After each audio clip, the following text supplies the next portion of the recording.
The all new RX Water Portable Flask, ianya didatangkan dengan beg galas eksklusif, membantu anda untuk membawa flask ini ke mana sahaja anda berada. Dan flask ini mempunyai beberapa bahagian.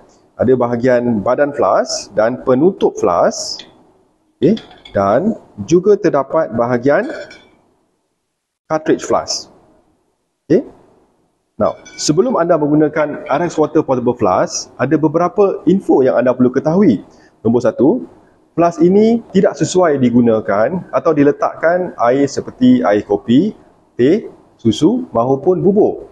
Ianya hanya boleh digunakan atau diletakkan air mineral atau filtered water. Cara penggunaannya cukup mudah.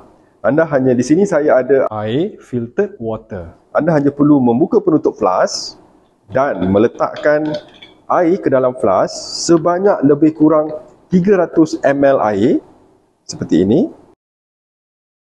Dan setelah itu anda hanya perlu tutup penutup flask dan tunggu 10 minit hingga 1 jam. Jika anda ingin membersihkan flask ini, anda perlu membersihkan menggunakan hand wash, menggunakan tangan dan tanpa menggunakan sabun pencuci pinggan dan mangkuk.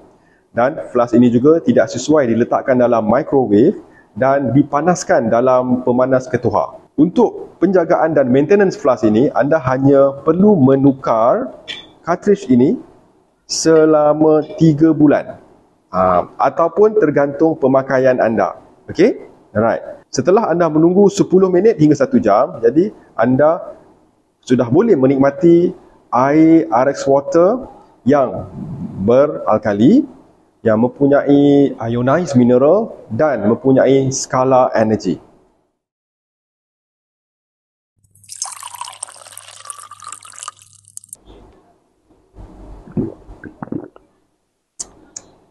Wow, lain macam dan segar. Anda harus dapatkan segera.